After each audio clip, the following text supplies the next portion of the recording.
Ассалаумағалейкум құрметті көрермендер. Эфирде Қордай телеарнасы және оның жүргізушімен Бауыржан. Бүгінгі студия қонағымыз Қазақстан Республикасының беделді азаматтарының бірі, қоғам қайраткері деп айтсақ та болады. Ол Бекболат Тілеухан. Ассалаумағалейкум Бекболат аға.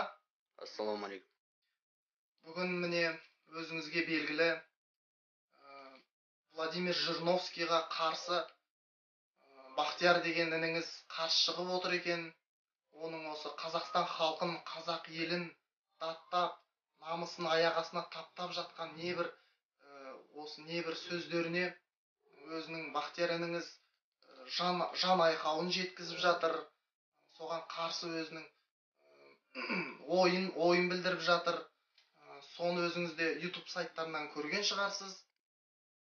Сол ініңізге сіз енді өзіңіздің ақыл-ой кеңесіңізді берсеңіз, шөптің басы жел соқпаса шөптің басы қозғалмайды деген бар. Небір сыбыстар бар.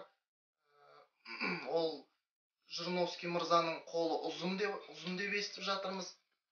Қазақстанға келіп, сырттай келіп, болмаса бір өзінің шабармандарын жіберіп, тыңшылары, құлақтары бар дегендей, ініңізді бір жерге қадап кетпей ма деген ой туындап отыр да.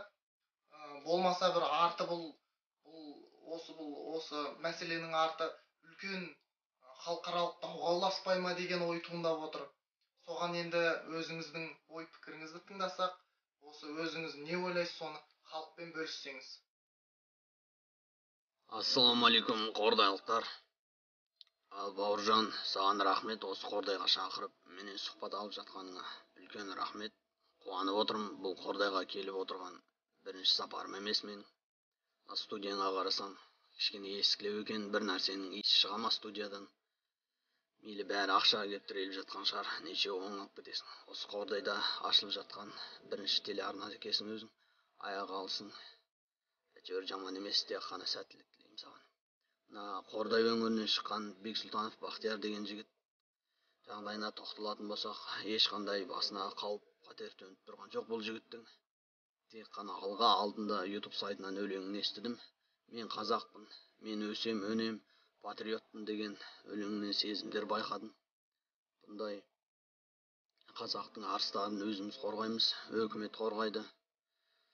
Керек десең жеке оққа қарда береміз бұндай жігіттерге. Бұндай жігіттердің орны тек қана жоғарыда ғой. Парламентке, жоғары жаққа жұмысқа келем десе, менде ұсыныс бар, бір қарауылдыққа, бір качегарға, бір орын тауып берем ғой әйтеуір. Ал Бақтияр, өзің жеке басыңа тоқталатын болсақ, тілің кішкене ашытылау екен. Жириновскийді шымшып алыпсың. Қанша айтқанмен президентке үміткер кісілердің бірі ол да жай адам емес. Бір нәрсе қылып, шекарамыздан өтіп, бір жерге қадап кетіп жүрмесін енді абайлап жүр Бақтияр. Қанша айтқанмен өзің ақын екенсің, өзің талантың бар жігіт, сендей қазақтың арысынан айырылып қалып жүрмейік ағайын, аман жүр. Тек жүрсең көп жүресің, домаланып көп жүресің дейді. Кішкене тіліңді тартып сөйле айналайын. Басқа не айтам енді. Жириновский мырза да қазақ халқын даттап, мазақтап, ол да аузына келген оттады. Соң Бақтияр бір бетін қайтарып тастады деп ойлаймын әйтеуір. Ал Бақтияр, енді өзімнің жеке көмегім керек болып жатса, Бауыржанның телеарнасына нөмірімді тастайым, хабарлас, актив қой, скидывать етсең өзіміз звондайым, нөмірімді біреуге беріп қойып жүрме. Ал жақсы, аман бол Бақтияр, басқа не айтам. Ал Қордайлықтар аман болыңдар, көріскенше күн жақсы, жеңісті күндерде жолыққанша.